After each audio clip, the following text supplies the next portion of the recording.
The third and final day of the conference was ceremonial, with a companion high-powered delegation led by the national president, Alhaji Adewale Shonaike. This was preceded with a lecture by Alhaji Tunde Popola on women entrepreneurship in the global environment. The theme of this international conference is the role of women, Muslim women in child upbringing. And this theme is very germane, and it's actually evergreen, because we cannot, let's keep on discussing the role of women when it comes to raising children. And I think the Amira said it when it talks about saying that, and she said that women has much more to do when it comes to raising children and bringing up children. So it's a very topical issue, it's a very interesting issue, it's a very relevant issue to discuss at this time. And it's much more important because the world is going through a lot of crises. And there are two propellers of those crises. The first one is technology. The second one is globalization. And so we are all in constant touch with the manifestation of challenges that are thrown up by both technology and globalization.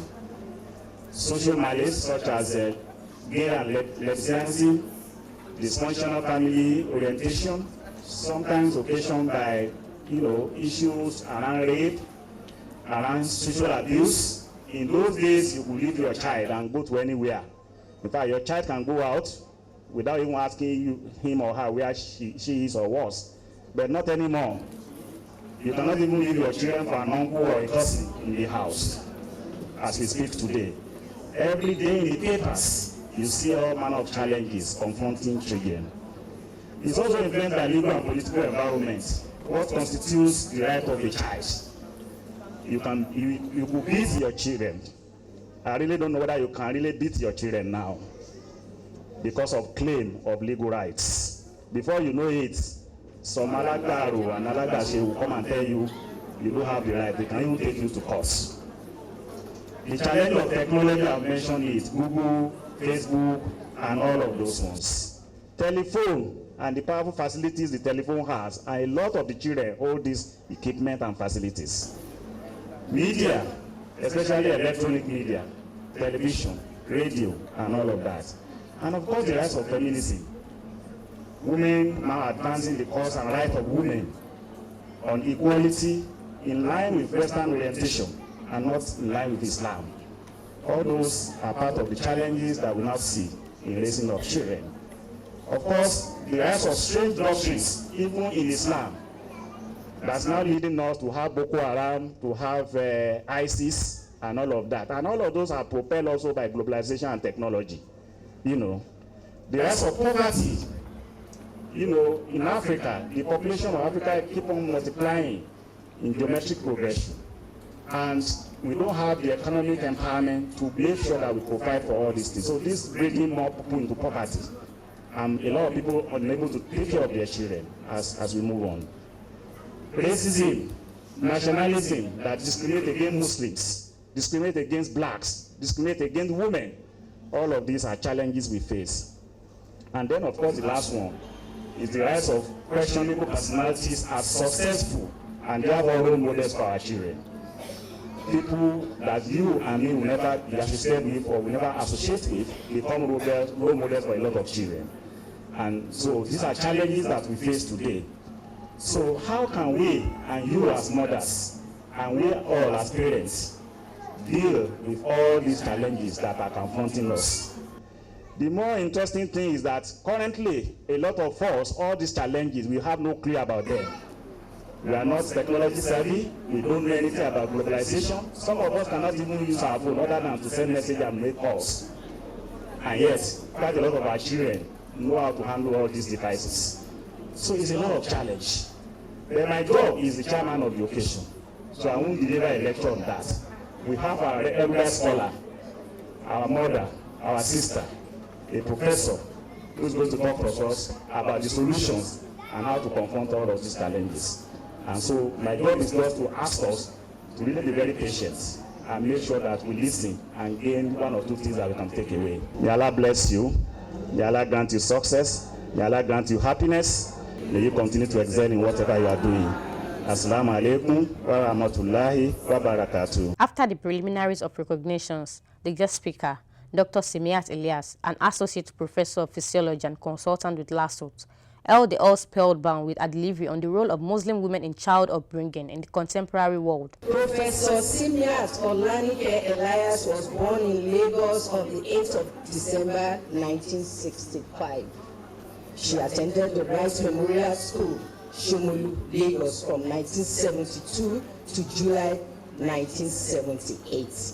Thereafter, she attended Ibadan Grammar School, Ibadan from September 1976 to May 1981, and later Queen's School, Ibadan for advanced level education from October 1981 to May 1983. In October 1983, she gained admission to the College of Medicine, University of Lagos to study physiology and graduated at the top of her class with BSc Honours in July 1983. Assalamu alaikum wa rahmatullahi ta'ala wa barakatuh. Alhamdulillahi rabbil alameen. We thank Almighty Allah who's made today a brilliant success. God is already looking successful from where I'm standing. Alhamdulillahi rabbil alameen. Allah subhanahu wa ta'ala says in the Holy Quran, O you who have believed, protect yourselves and your families from a fire whose fuel is people and stones, over which are appointed angels, harsh and severe. They do not disobey Allah in what He commands them, but do what they are commanded. I like to think this is one of the reasons why the Criterion decided that for this first international conference, we'll be talking about child upbringing. This verse, chapter 66 of the Holy Quran, verse 6, Allah says explicitly what our rules should be, must be, of a necessity. None of us, I'm sure, no matter how delinquent a child is, there's no mother that would ever pray that even the smallest pinky, the smallest finger of our child would be in hellfire. I do not think so. So this verse of the Quran is the ultimate for us all. Whatever we're going to do in regards to our children, it is to make sure they serve Allah, they worship Allah as is to be worshipped, and they avoid hellfire. I hope you agree with me. Now, child upbringing refers to all the obligations that parents owe their children in order to make them into useful and God-fearing individuals. The Cambridge English Dictionary defines upbringing as the way in which you are treated and educated when young, especially by your parents, and especially in relation to the effects that this has on how you behave and make moral decisions. When Allah gives us children as Muslims, it is a great gift which is given to us, and He gives it only to whom He wills. If you have been married 20, 30 years does not mean Allah must give you a child. That you are the daughter of a king or the wife of a prince does not mean that Allah will give you a child. Allah says in the Holy Quran, chapter 42, verses 49 and 50, to Allah belongs the dominion of heaven and earth. He creates what He wills. He gives to whom He wills female children, and He gives to whom He wills males. Or He makes them both male and females, and He leaves barren, subhanallah. Allah leaves barren whom He wills, for He is full of knowledge and power. Allahu Akbar. So as I said earlier, Mr. Chairman, that you are the daughter of an imam does not mean that you're going to have children. It is as Allah wills. And we thank Allah that He has decided to bless almost every one of us with children. And for those who can actually think, whether you have biological children or not, Allah never leaves you alone. He gives us children to be children to us. But only if we can think and be grateful for his rahmah. With this great gift, however, comes an equally huge responsibility. Child upbringing in Islam begins much earlier than when we bear the child. It is not when you go to the hospital and push that you begin to look after your child. Our obligations as parents begin even with the choice of whom we choose to be the father or the mother of our child. Once, when a belligerent child was taken to our beloved Prophet Muhammad sallallahu alaihi wasallam, the question they asked was, who is the mother of this child? He wanted to know who bore that child.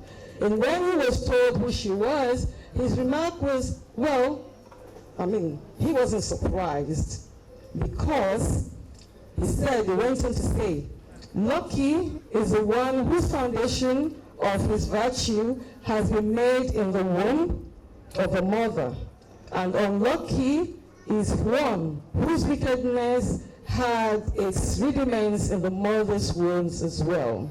So we need to be careful who we choose to bear our child. If a child is going to be fortunate, then he or she would have a good mother, a good womb to bear him. If the child will be the other one, may Allah forbid this for every one of us in this hall, then it will also be as a result of a mother that bore the child. And of course, vice versa. If we're to choose a bad husband, then you're likely to end up with an unfortunate child. We pray again that none of our children will be like this. If we desire God-fearing and well-behaved children, then we're better off praying for the best husband or wife who is God-fearing and caring. And Allah advises us to pray thus: Our Lord, grant us from among our wives and offspring comfort to our eyes, and make us an example for the righteous. That's one of the most often repeated prayers that we say. Rabbana hab lana min azwajina wa dhurriyyatina qurrata a'yunin waj'alna lil muttaqina imama. And Allah says, people who pray like this are the ones who will be rewarded with the highest place in heaven. May we be one of these. Now, Islam does not leave us unguided, as we know. There is nothing that Islam has left out.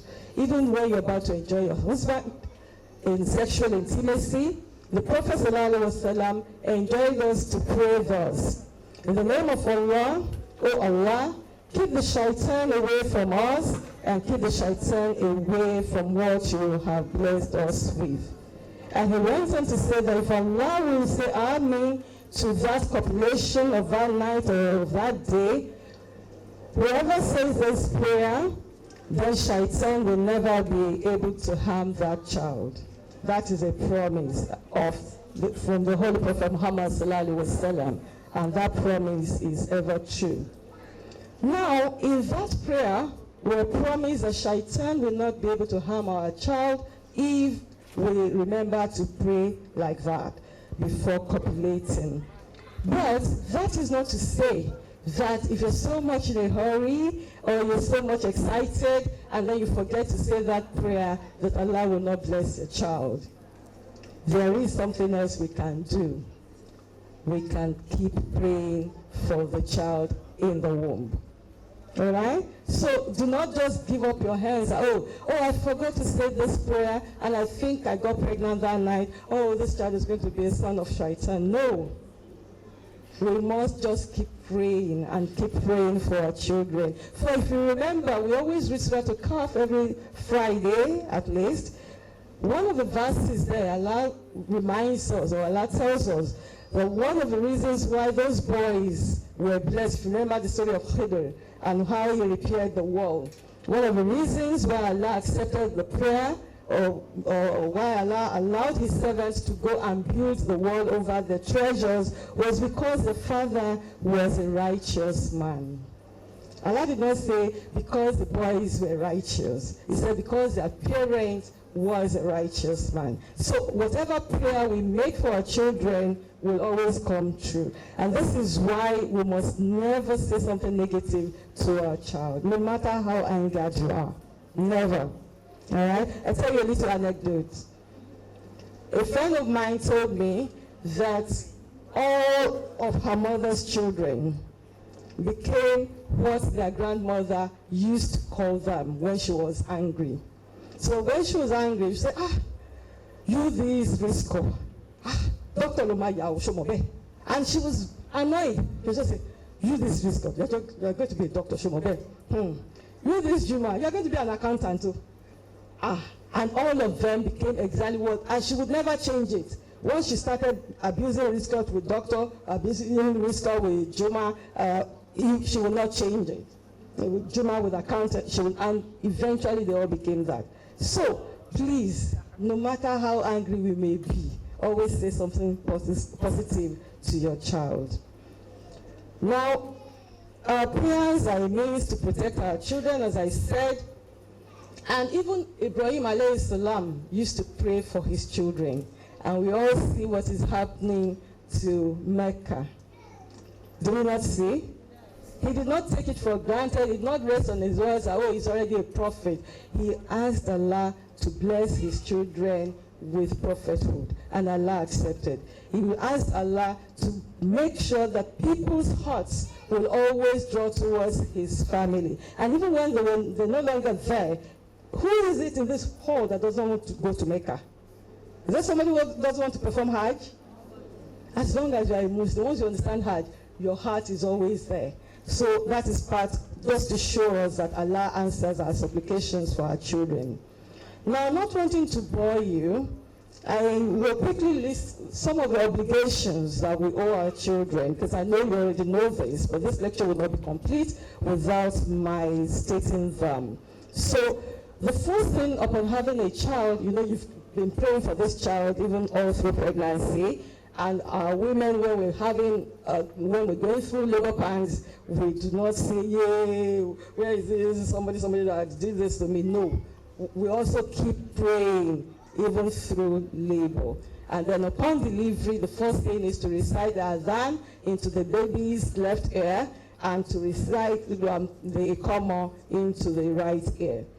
And then we do takneet, following what the Prophet ﷺ did when one of the Sahaba, Abu Musa, took his son to him. He did takneet by chewing on the date and then taking his saliva and putting it in the baby's mouth. The father that can do that, any other designated righteous person can do that for the child in the hope that this child will also grow up to be righteous. Now, you must choose for your child a beautiful name, okay? Gone are the days of son of the stone or daughter of the river. Funny names, we do not do that in Islam. You must know the meaning of a name, the origin of a name, so that this child, when he hears Abdul Malik and he hears Hassan and he will know, oh, I'm supposed to be good. I'm supposed to, to work hard so that I can be somebody great in life. So you must understand the name. And interestingly, we're also going back to those days, because some of our children, the names they give to their children, you wonder where they get them from. And they do not have meanings, really. Some of them are somebody who smiles. Okay, you can smile. Okay, but why not somebody who worships Allah? Why somebody who Allah answers her prayers? You understand? Those will give you, or somebody named Maryam, after the most righteous woman. You understand? Those, I'm just suggesting, but what the Prophet ﷺ advised was what? Abdullah, Abdul Rahman. Yes? Okay, I will be answering. He said, name them the most beautiful names from the names of Allah. And he said, Abdullah, Abdurrahman. But we know there's so many other names from the names of Allah. Now we're required to make an akiko, to slaughter a ram or a sheep for the newborn. One, if it's a girl, 2 if it's a boy, and if we can afford it. And this is to be done on the 7th day. If we miss that, 14th day, we miss that, 21st day. If we miss that, then whenever we can afford it, Allah will accept it. Of course, the boy must of a necessity be circumcised. Mothers are required to suckle, to breastfeed their children. Allah says in Quran chapter 2 verse 233, mothers may breastfeed their children for 2 complete years for whoever wishes to complete the nursing period. Can you see? Allah does not say compulsorily. He says for whoever wishes to complete the period. What is important is we must breastfeed the child. Now, this was a revelation that we had 1450 years ago, almost 1450 years ago, but which is still relevant today. This is our Quran, the ever-living Quran. Then, we must also educate the child, whether male or female. Our beloved Prophet Muhammad said, education for our children is compulsory for the male and for the female, and from the cradle to the grave. The first thing, however, that we're required to teach them is a tarbiyah, kalimat tarbiyah. La ilaha illallah, Muhammadur Rasulullah sallallahu alaihi wasallam, meaning that there is no God except Allah, and Muhammad is the prophet of Allah. Every child should know this, must memorize it, must understand it, and begin to live with it. The Prophet ﷺ was reported to have said, a son, of course also a daughter, has 3 rights over the parents. The father must select a good name for him. He should teach the child to read and write. And when the child grows up, he should choose for him, or he should get him a spouse. Now, how many of us take time to teach our children anything? Do we? Is anybody in this hall that teaches the child to do anything? Apart from, Papa, you don't do this, you're better, you don't do this, you're smart, and do we actually sit down to teach them something? Do we? I trust my Criterion sisters. Criterion. Now, this topic is about challenges of child upbringing in the contemporary world, because we all know how to bring up children, but the world has changed. And it keeps changing every day. So we want to look at the challenges that we may be facing and how we may overcome some of these challenges. Our dear father, Alhaji Tunde Popola, just mentioned, he chronicled a lot of them, some of which we'll also be talking about, and of course some of which, although not mentioned, we will be able to take the lessons from and utilize to solve those challenges as well. The first challenge we'll be talking about childcare. Unfortunately, mothers today were generally too busy. We do not have time to look after our child. We have 2 children, 3 children. Some even just decide to have 1. And the first thing that is required of us is to settle the child. I said earlier, Allah says, if you wish to complete 2 terms, a 2-year term. In the same verse, it still gives us a leeway. If we both, and if they both desire weighing through mutual consent, that is, if the father and the mother of that child desire to weigh the child through mutual consent, then they may do so after an agreement between the 2 of them. But even the little that we may agree to do, some women find it tough to even breastfeed for 3 months because, maybe the child is out, they just drop the child for the grandmother or for the nanny and they're all over the place. Or because they're so interested in what their body shape looks like. I don't want to my breast to sag and that. And so they refuse to breastfeed. And last one was Allah asks us to breastfeed for a reason. And we've had lectures on those in the past. But even if we've forgotten, what about what the WHO is doing up to today, the World Health Organization, all over the world, the World Health Organization is spending billions of dollars every year to encourage women to breastfeed their babies. Does that not tell us something? There must be something in that breast milk. There must be something in that process to remind us when you breastfeed a child, you're holding a child close to you, he's feeling your warmth. So he's bonding with you emotionally. Once you're giving the child, you don't have to mix it with water, you're not putting it in the fridge, it comes naturally. The content is, the composition is what that child requires. It comes with some immunization as well. The first part of the breast milk, the cholesterol, immunizes your child. So, and so on and so on. And the children grow very well. Haven't you seen well breastfed children? They grow very well because they don't fall sick. So, please let us go back to breastfeeding our children.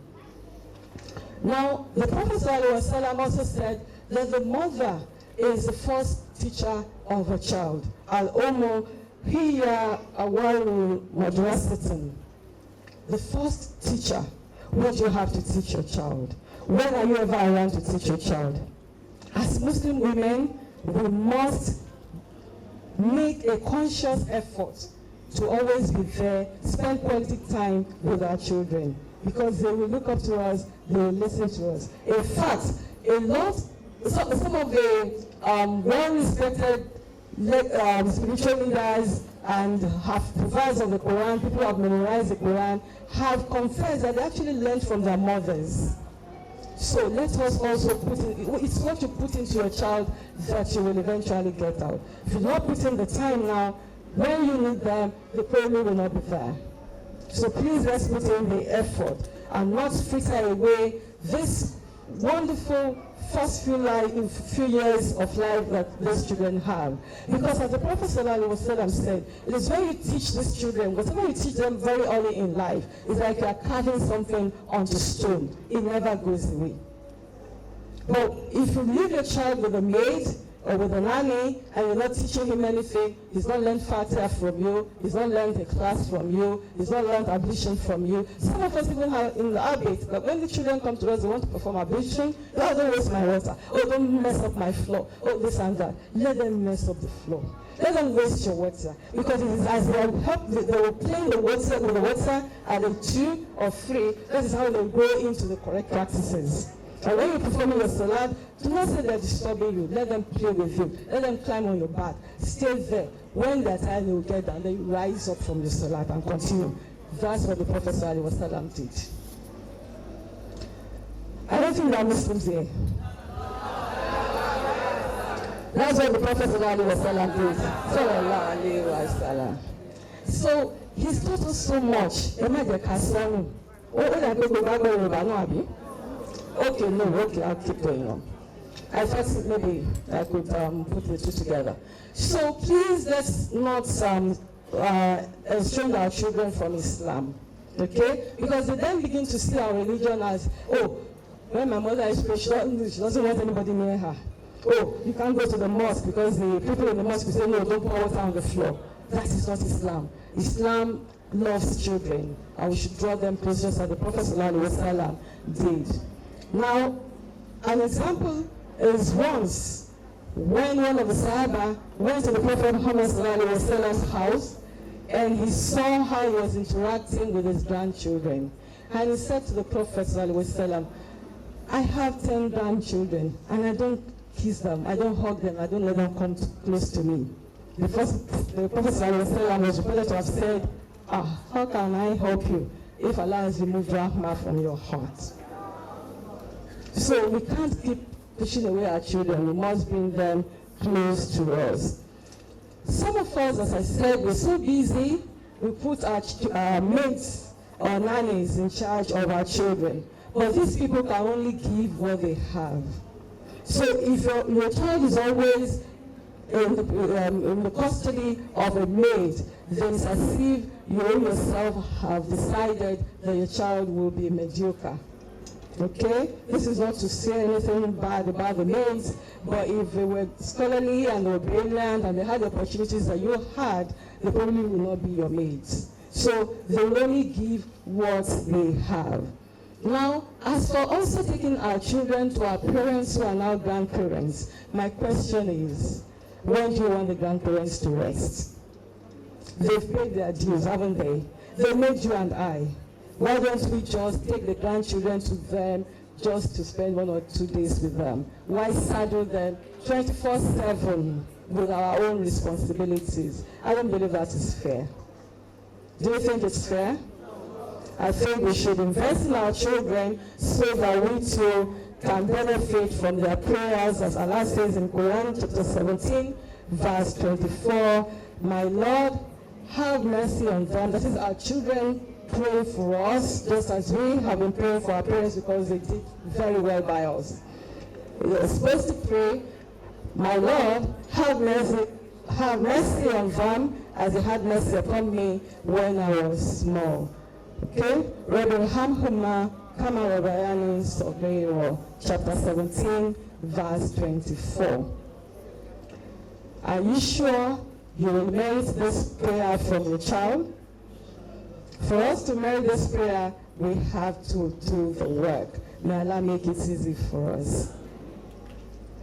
So the Prophet ﷺ still on the path of telling us why we need to engage with our children, spend quality time with them. The Prophet ﷺ said, when your children are grown up to 7 years, teach them the prayers, and when they are 10 years old, seriously admonish them for it in order that they establish prayers. And for the male and female, separate their sleeping beds from each other. Okay? So, dear sisters and fathers in Islam, so many verses of the Quran from which we can learn how to groom our children. So many. But unfortunately, some of us see the Quran as something you only bring down to read when you have problems. And we don't even bother to learn the meaning. So we don't know that there's so many lessons on etiquette and child upbringing in the Quran. Please, if there's nothing you're going to take away from this lecture, get close to the Quran, learn the meaning, and work with it. May Allah make it easy for us. This conference, we decided that we're going to go home with some memory verses. And we chose from the verses where Prophet Luqman ﷺ was admonishing his children. These are some of the admonitions that we can also give to our children. All right? I'm only going to cite one of the verses, but I ask us to please go back, as we did this morning. Let's read all the verses. Chapter 31, from verse 13 to verse 19. This is just a summary of the way we can talk to our children. If they say, you do so and so, if you don't meet me in that mosque, I must not come home to meet you. Or, some parents cannot talk to their children except to offer threats. Oh, if you don't perform your salat today, you will not eat in this house. If you don't go to school today, you will not sleep. It is not about threatening a child. It's about drawing them close to you, loving them, showing them love, and teaching them. We're supposed to guide them and make it easy for us. So one of the verses with which the Prophet Luqman ﷺ admonished his children is chapter 31, verse 13, where he said, "O my son, join not in worship others with Allah, for false worship is indeed the highest wrongdoing." So you have a child early in the morning before you go to work, or when you come back between Maghrib and Isha, and you're sitting down and you're admonishing the child this way, and then you pick the other verse, "Oh my son, establish regular prayers, bear with forbid evil, do that which encourage that which is good, and bear with patient constancy whatever befalls you." The child will learn from you. And it knows it's not coming from you. Because it's not coming from you, it will also serve as a form of dua, as a form of prayer. And you're teaching, you are praying at the same time. But you can only do this if you are determined to invest time in your child. If we invest, we will gain by Allah's mercy, even more than we have invested. Now, children are to be taught responsibility and perseverance early in life. And this can be achieved by trusting them with chores commensurate with their age. You're not going to ask a 4-year-old to go and carry a bucket of water. All right? You're not going to ask a 5-year-old to sweep this entire place before she will have breakfast. You choose the teachers just to teach them responsibility, so that they do not think life is all about, I open my mouth and mommy puts food in it. All right? So, commensurate chores. Let them start learning from that. And then you also let them know that whatever little they do for you is important. So you send your little 3-year-old to bring this bottle of water. And she brings it and says, oh, Jazakallah khairan, my darling. May Allah bless you. May Allah be kind to you. The next time you say, go and bring this from there, what do you think she will do? And even the ones that are too heavy for them to carry, they want to help you with, because they know mommy is going to kiss me, mommy is going to pray for me. All right? That is how Muslims teach their children, not by threats and not by unnecessary punishments. So we need to encourage the children to be responsible Muslim adults. And we can only do that by starting early. Now, there's another challenge of some of us who went through what we consider hardship today. Those who know Lagos, we lived in Palm Grove. My lesson, after school lesson, was around Bobisabe, that's close to the boys' college, the big boys' college. And not because my parents could not afford it, they will make you walk from Palm Grove to Fadi, and you walk back. Okay? Okay, so now today Allah has blessed me. Oh, my child must not go through what I've gone through. So my child is going from here to there. My driver has to go and drop her. So my driver has to go and drop him. Oh, and my child wants to go to maybe buy something from a shop that she could easily walk to. But to show my affluence and to also show that my child should not go through what I've gone through, then, you know, we've gone to we've done that so, I don't know, I don't want to use the word badly, that our children can hardly do anything for themselves. Those of our parents who made us do some of those things, they did it to make us stronger, to make us streetwise. I dare say that there are some university undergraduates who cannot go to school on their own. They write what we call in Nigeria UTME exam. Parents go with them to the exam hall. The result is out. Parents go with them to the school to check the result. Or if they see the result online, parents go with them to school to do the post-UTME. The post-UTME is out. Parents are the ones going up and down. Will my child get into school? When are these children going to do anything for themselves? So please, let us, take it down a notch. Let them learn to do things on their own. We're not saying that we should shirk our responsibilities, but let us also groom them. So that, like my mother used to say, may Allah bless her, what if we think we will last forever and then we die tomorrow? How will they cope? Do we even think about that? So don't let us use our affluence. We worked for it. We worked for it. What we have is our own. How will our children be able to work for theirs when we have turned them into what we've turned them into? May Allah subhanahu wa ta'ala forgive us, and may He help us with our children. Now, we need also to maintain a parent-child relationship with our children. Because of exposure that this generation of children have, and our father has made reference to that, the social media, which we're still going to talk about in a few moments, but it's also affected the way they think. So they think that you should be their friends, they should be able to come home and say, hi guy, hi mom, and let them know it's a parent-child relationship. And you can only do that by teaching them what they should be taught, encouraging them when they should be encouraged, disciplining them when they require it. A child that is never disciplined will never ever learn. They will never conform to anything. And by the time you then wake up, it may be too late. Okay? So those are parts of what we need to do. You are the parents, you're not their friend, in quote, but the friendship part should be limited to you, and then keeping an open dialogue. Your child should be able to come to you to discuss everything under the earth with you. Okay? How you're going to maintain this balance, Allah will teach every one of us. But it is not that you will not be able to teach them anything or instill any discipline in them. If you are unable to do that, you're not doing your parenting job very well. So, children see by going online and watching videos and watching all sorts of films, they learn or they see what they consider freedom of people who live in the West. And they all look up to the West as though that is before Allah, which it is not.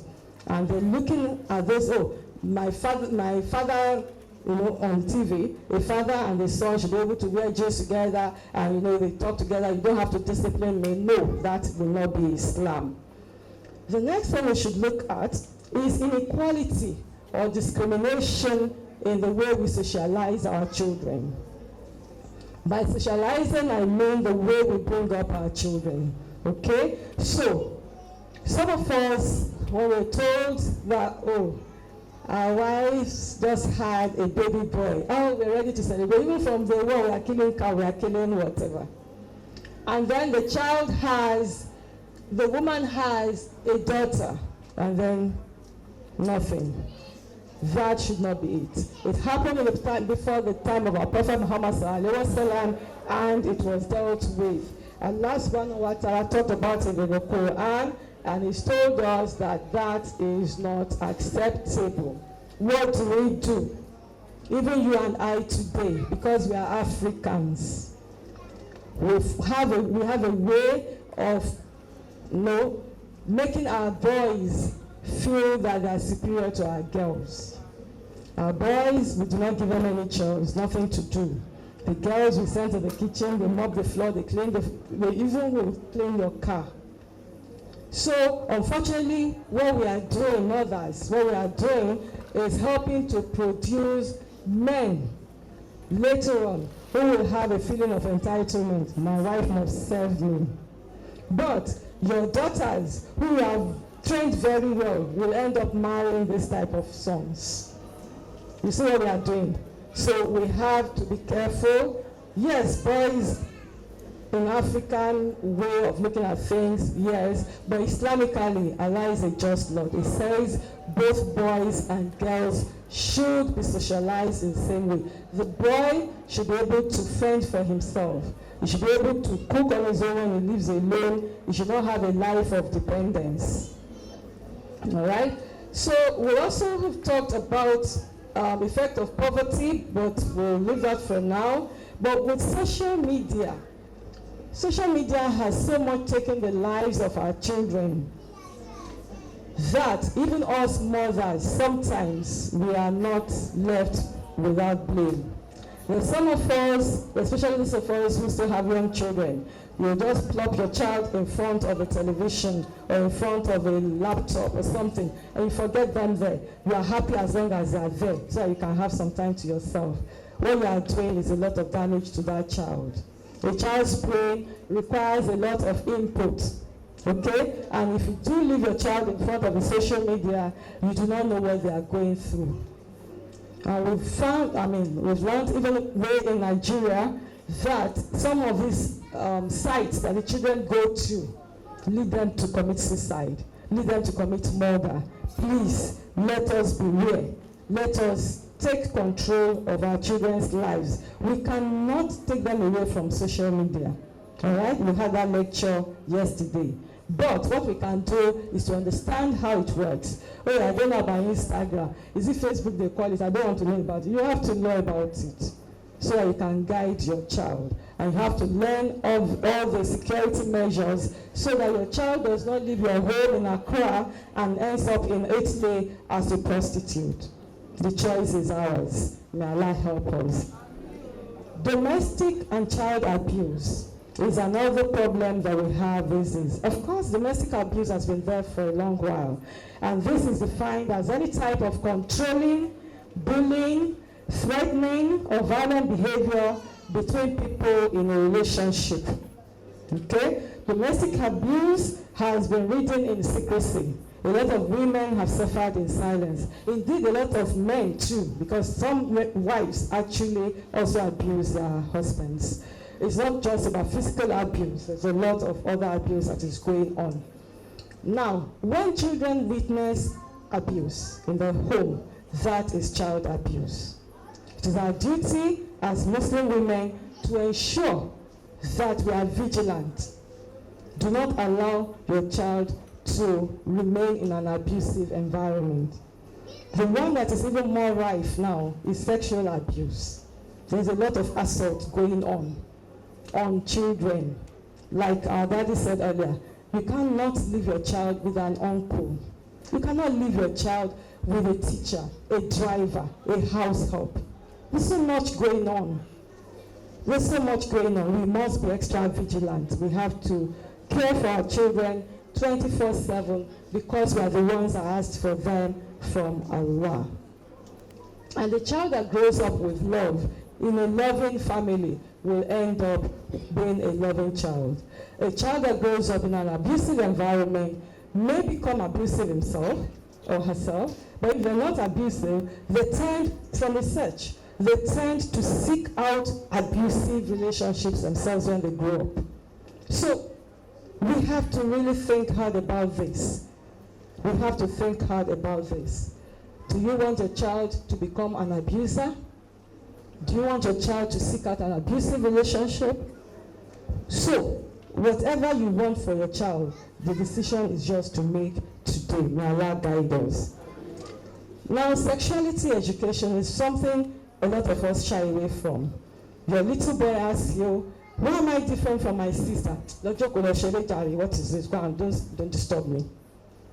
Why have you put earrings on her? Will you just leave me? I'm so tired, I'm coming from work. That is not the answer. The answer is to explain to them, every boy looks like you. When you grow up like a beautiful man and then you become married and you have beautiful boys and, take time. Some of us are even shy to talk to our daughters about menstruation, to the extent that they now have to go and seek information from their peers who will probably give them the wrong information. We are the mothers. We asked for them from Allah. And as responsible Muslim women, we have to do the work. There's nothing about menstruation that we can't talk to our children about. There's even nothing about a child, a boy, having his first emission that we cannot talk to him about. We are parents and we must learn the work of parenting. Now, underage marriage. Underage marriage is a formal marriage or an informal union contracted with a child less than 18. Okay? This is a definition given to us by UNICEF. A lot has been said about this. Some Muslims say the Prophet ﷺ married Aisha at the age of 9. Oh, she was very little. The Prophet ﷺ did not live with her as a couple until she was mature, physically, emotionally. So he did not live with a 9-year-old girl. And so we cannot use this. And I've seen recently that some parents who will force their child into an early marriage because of poverty. Okay? I've seen university students who my attention was drawn to a 17-year-old girl who was going to be married just before, I learned about it on a Tuesday. She was going to be married on a Saturday.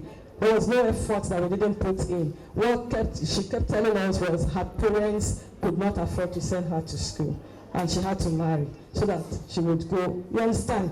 We must not use our children, our daughters especially, as bargaining chips. We must not use them as something to fetch us money. We must look after them, protect them. That is our job as parents. Aisha radiallahu anha was protected by the Holy Prophet Muhammad sallallahu alaihi wasallam. She's one of the greatest scholars of Islam. She's whom you and I are trying to emulate. If her education had been truncated, if the Prophet had not allowed her to grow, do you think she'll be a scholar? So, my sisters and my fathers, I wish to conclude by saying that a child, the Prophet ﷺ said that a matron, that's somebody who's been married before, or somebody who did not get married early, okay? A matron should not be given in marriage except after consulting her, and a virgin should not be given in marriage except after her permission. Now you talk to a 12-year-old and you say you are going to marry my best friend, and you expect her to consent. Some say because a virgin's consent is given by her silence, so if she doesn't say anything, she's consented. What does a 12-year-old know about marriage that she's given her consent? All right? So please let us protect our girls, let us do what we should do as parents. No matter how poor we may be, we will be able to sustain them until when they reach maturity if we are so willed. May Allah make it easy for us. Children are not a thing of fashion. We don't have children because everybody's having children or because they will carry my bag to the car for me. They are gifts from Allah. And as I said earlier, it's a serious gift with serious obligations. But if not properly handled, having children can easily become a fitna. May Allah protect us from this. The keynote speaker, a veteran journalist and advocate, Ohimiri Gifty Auntie, appreciate the program while sharing her experiences. Atabir. Atabir. Mr. Chairman, distinguished ladies and gentlemen, my dear professor, I'm so happy that I walked in when you were giving your lecture.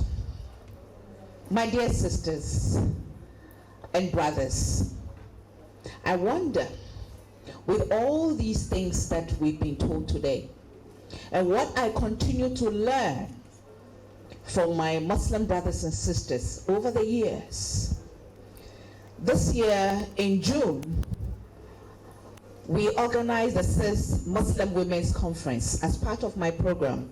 Every year I organize a Muslim Women's Conference.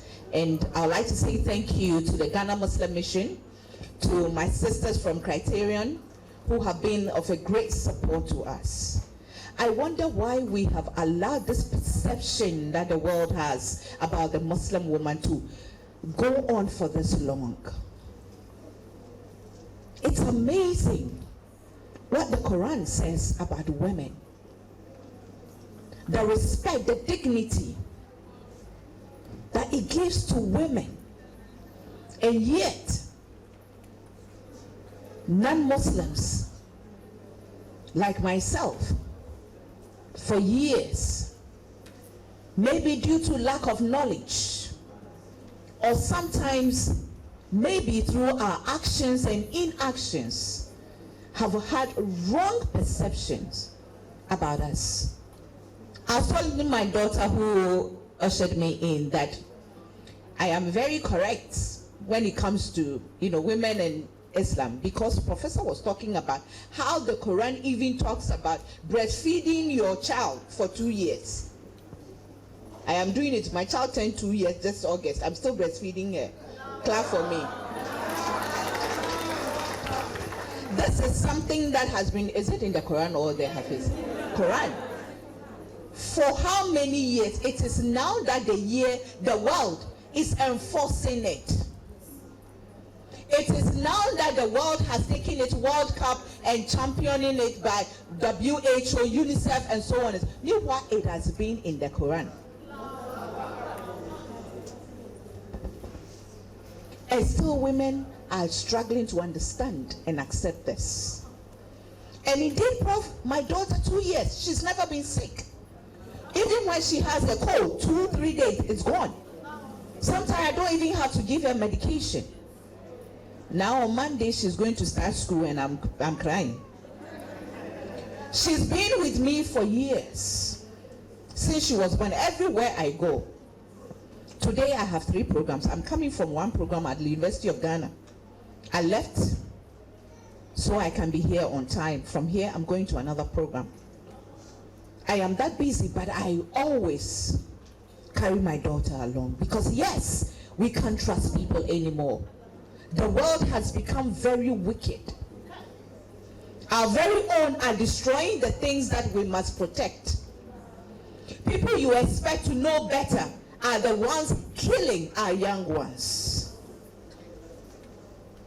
And we can't afford to let that persist. My dear sisters, as part of everything that has been said, I am a feminist and a strong one. I have consistently wondered, why is it that every time they said it's the women who has to do, but the truth is that it is the women. We have to take up that responsibility. When it comes to our children, my dear mothers and sisters, we don't have to compromise. Because Allah expects the best from us. And indeed, if you don't know the best as a Muslim woman, how do you give your best to your child? Oh, I've heard many stories about the great women in the Quran.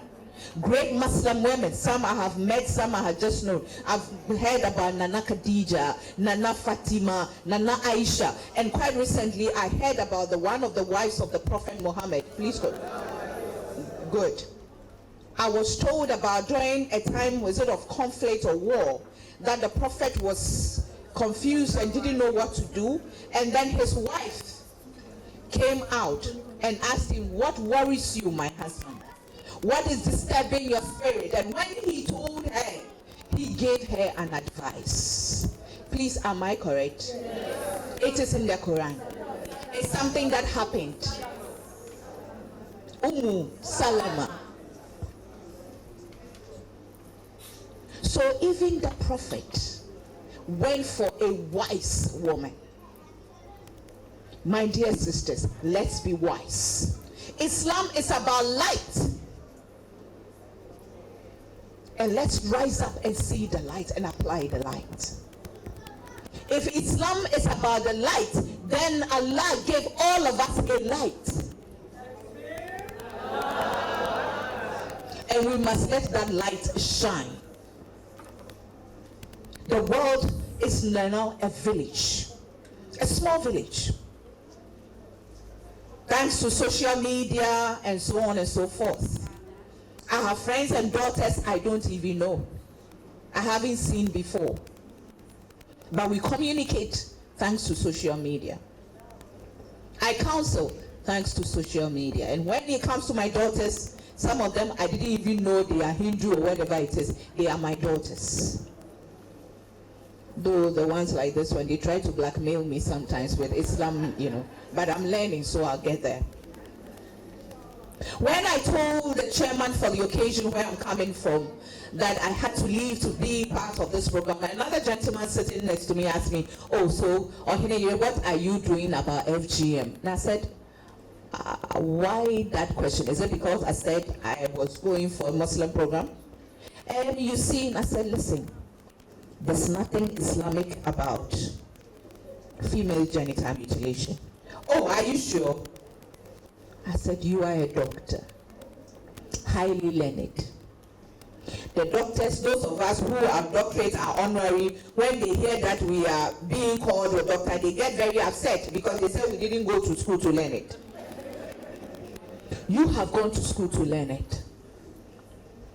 Do your investigations. Find out what FGM is really about. And yes, I have done my research. I was told my father, the National Chief Imam, was here this morning. Unfortunately, I missed him. Mr. Chairperson, in 2015, I had a call from a teacher from a primary school that a young girl was going to be married off. It was approaching Ramadan. And she wants me to help that girl. I rushed to the Chief Imam's house. First, I called the police, who gave me an escort. I went to the school, I spoke to the girl. Then I ran to the National Chief Imam's house. I didn't have an appointment. They were giving me all I said, if I don't see my father, I am not going. Thanks for the media and my presence on TV, so at least I'm a known face. I think somebody who spoke to them he said, let her come. The Ghanaians who know me, they know I like, tying my hair, so my head was covered. And it didn't matter to him. because he knew I was not a Muslim. He sat me down and I talked to him. I told him what my problem was. He said, my daughter, the Quran says we must seek knowledge as far as China. And you know why China? Because those days there were no cars, there were no planes. And China was very far. So if the Quran says, or the Prophet says we should seek knowledge as far as to China, he means there should be no limit. There should be no stopping point in our attempt to seek knowledge. Whether you've been to school or not, seek knowledge. You are light. Allah. You are light. Seek knowledge. Learn. Ask somebody. So long and short of it, he helped me. He called the counselors, the Muslim elders. Luckily, that young girl's uncle was a military officer. He said, I will take the daughter, this girl, my niece in. Now, as I speak, as of last year, that girl was at this university studying accounting. If we hadn't stepped in, only God knows what would have happened. Sometimes they said the Muslim woman doesn't have a voice because it's the men who do this, who say that. But the little that I know of the Quran, the Muslim woman has a voice. Doesn't it say heaven lies at the feet of... Doesn't the Quran talk about respecting your mothers? When I walked in, I heard the professor talking about, the womb. And whatever the goodness or the training of a child starts from the mother's womb. Whether the child turns out right or not, it starts from the mother's womb. Whether the child turns out bad or not, it starts from the mother's womb. I've heard about how the Prophet Muhammad, when his own daughter Nana Fatima walks in, he stands up as a form of respect to his own daughter. So what does it mean by the woman doesn't have a voice? The Muslim woman doesn't have. Maybe how we put it, how we say it. Like right now, my husband is going to he doesn't call it a village, he calls it the Republic. And he expects me to go with him. And I have 3 programs today. I don't get up and say, oh, you know me, when you married me, I was already somebody. I had my own crown. No. Have a nice way. Oh, my sister Rashida Malik, it's her program. I mean, can we say, how can I say I can't go? You remember when we were building the library in Edumasa? She's the one who gave us light. So what do I do? Okay, then when you finish, can you come in the evening or you can come tomorrow morning? I'll come tomorrow morning. Matter close, Abby. If I had done it and come here, I'll be here and I'm just dying inside. I'm angry and everything. And he's also fighting. And then what else? What else? Let us allow our children to grow. Let them get what we didn't get. Let them benefit from our ignorance and our mistakes by making sure they don't do the same. Yes, I'm passionate about girls and women, but I'm passionate about boys as well. Because who are we grooming these young girls to be a part of? Indeed, in Ghana here, when we say that the national chief imam has given what else? He's a man. When he's not that, but he's a leader. If he issues, is it a fatwa? What can you do? What can you do? So I'm here. My mothers, my sisters, my fathers, my brothers. It's just to encourage you. To say that yes, so far so good, so far so bad, but then what next? After this conference, what are we going to do differently? What have we learned? What are we going to teach our family, our society, to do things differently? It's always the present and the future that matters. The past has already happened. What can we do about it? It's gone. But thank God for knowledge. Thank God for great men and women who know it, who have lived it, who have experienced it, and can share openly with us. Gone are the days when people don't tell their stories. I married late at the age of 45. I had my child at the age of 47. My child, I'll be 50 next year. My child is just turned 2 years. I worry that, so I calculate when I'll be 60, she'll be like 13 or 12. But it is Allah who takes care of all of us. He decides. He decides. At the time I gave birth, and at the time I got married, my mates had grandchildren. But guess what? When I got married at 45 and had my child at 47, it gave glory to God. Because it gave hope to many women who were looking for children and they couldn't have it. It gave hope to people who were waiting to get married and it wasn't coming. That God has not forgotten about them. That everything works in God's own time. And that if you get or you have patience for God, and whilst you are waiting, you keep your life going, doing what God, Allah expects you to do, He blesses you in a beautiful way. There were many who thought I could not get pregnant. There were many who thought I was single because I didn't have a man to marry me. My dear, you sat for too long. I won't take too much of your time. I'm just here to encourage you, to let you know you're a light. That is what the religion talks about. You are the light, so shine bright in your corner. Me, you see, I'm a little radical, but I am shy. So if you don't mind, I will ask you. Oh, hi table, you sit. My sister, my fathers and brothers, you can sit too. But those who can stand with me. Let's do a little exercise.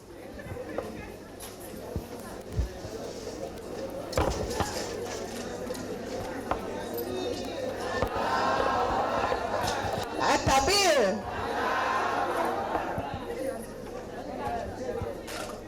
What I like about Islam is its openness. They know over the years that I'm not a Muslim, but every Muslim program I've had, be it at the mosque, be it at the Ghana Muslim Mission, they have opened their arms to me. People have embraced me and called me their sisters. My sister Rashida, I keep mentioning her. She's been of such great support. She's been such a great encouragement. We share, we chop.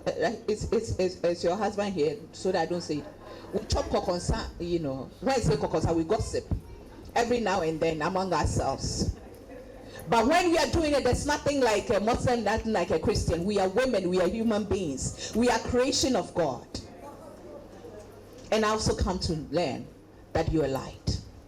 So this is a little exercise I do everywhere I go to encourage and to motivate my sisters and my brothers, so that we don't go back the same. If nothing at all, remember this. Please repeat after me. This little light of mine.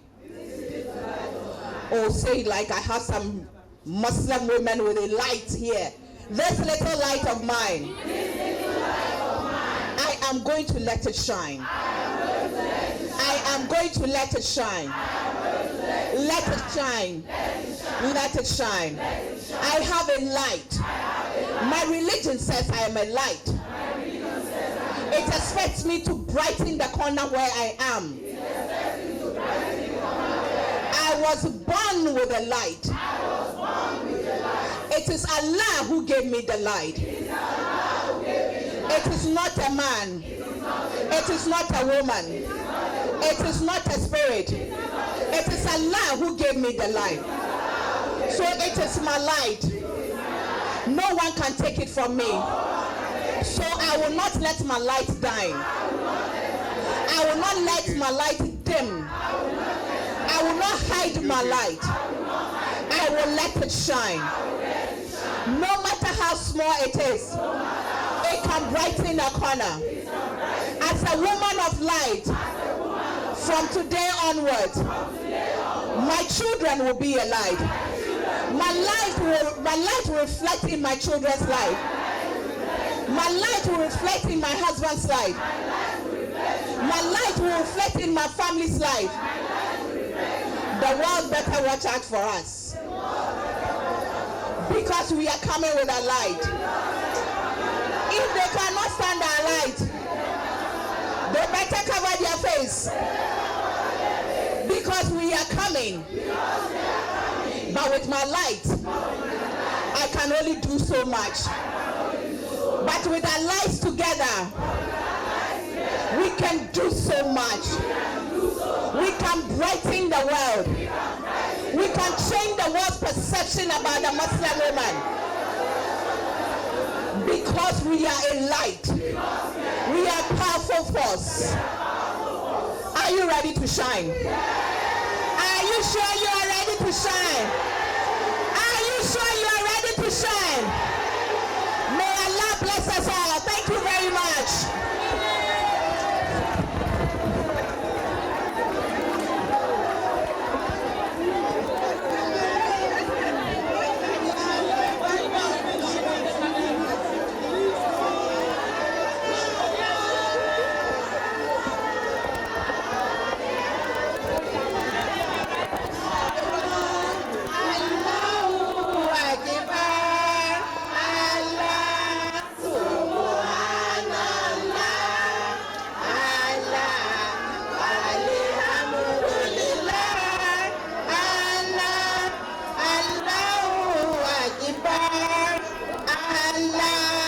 The event also created the platform for the official inauguration of the Ghana districts, led by Ajia Rashida Abdul Malik. Assalamu alaikum wa rahmatullahi wa barakatuh. Alhamdulillah, alhamdulillah, alhamdulillah, Rabbil Alamin. Sister Rashida Abdul Malik, will you come to the front with your team members? Please come with the executives of the Criterion Ghana districts. By the grace of Almighty Allah, this body of sisters of the Criterion in Ghana is being inaugurated by the representation of the National Amira of the Criterion, I representing the Board of Trustees, and of course with the solid support of the companion as represented by my brother Stabith Wale Shunaike. Wassalamu alaikum warahmatullahi wabarakatuh. With heartfelt gratitude, I thank my team for making this a success. The Criterion, an association of Muslim women in business and the professions, has really made me who I am. In fact, I had to change the way I do everything. I had to go to English proficiency class at the University of Ghana because of the Criterion. Because I had to meet up with people like Professor Senior Elias, who always expect you to cross the T and dot the I. I'm so elated.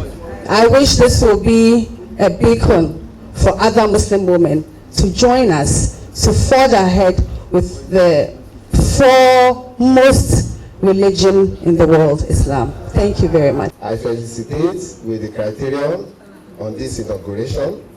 Is heartwarming, is something that is worthy of emulation, and I assure you, like we have always done, the companion is the head, but the Criterion is always leading.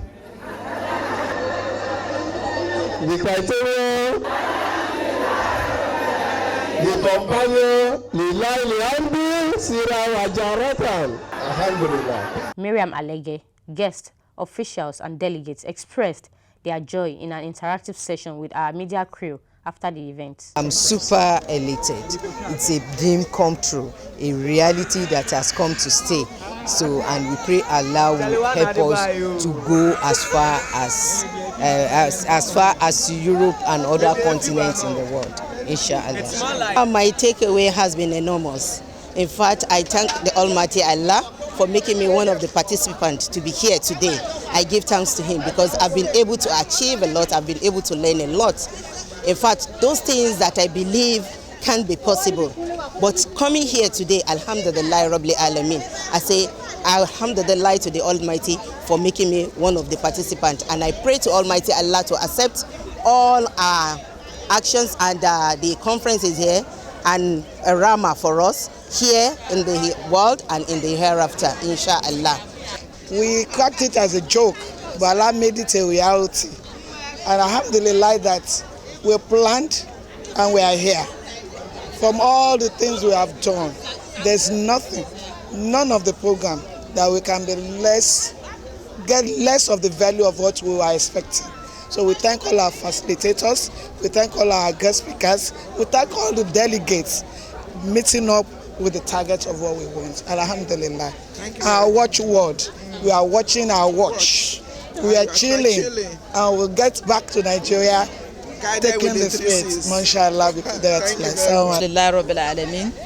It has been a great task, but with the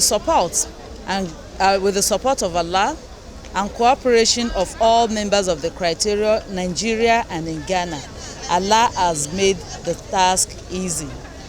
From the planning stage to the execution stage, it has been one consultation from another.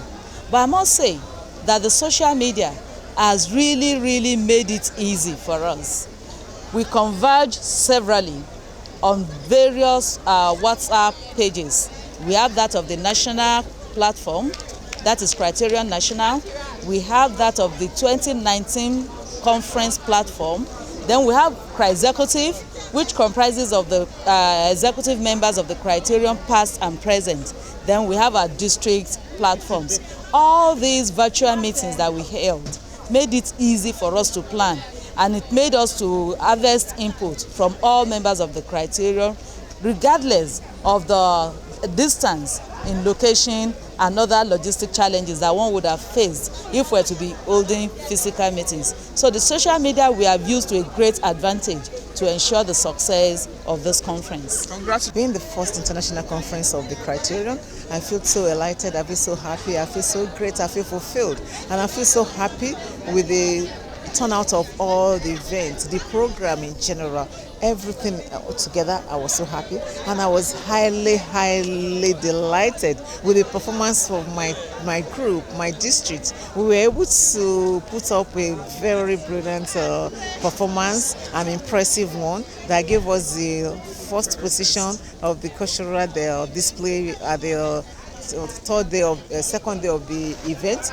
and also on the issue of supporting the Criterion in general, because looking at the further, this is the 10th anniversary and the Criterion has been on for quite some years. We felt we should be able to symbolize it with something, and we came with the cake, well colored in the Criterion color. With the support of all my district member, we were able to achieve this, and brilliantly it was overwhelming because it was never disclosed to anybody until we got here. So everything has been a well arranged something, and we're really happy about it.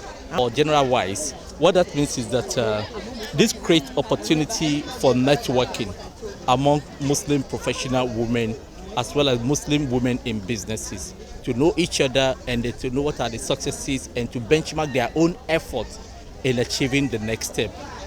And secondly, it also creates opportunity for positioning of Muslim women professional and Muslim women in business. So, okay, yes, we too we can contribute to the society in our modest way, and this can be scaled up.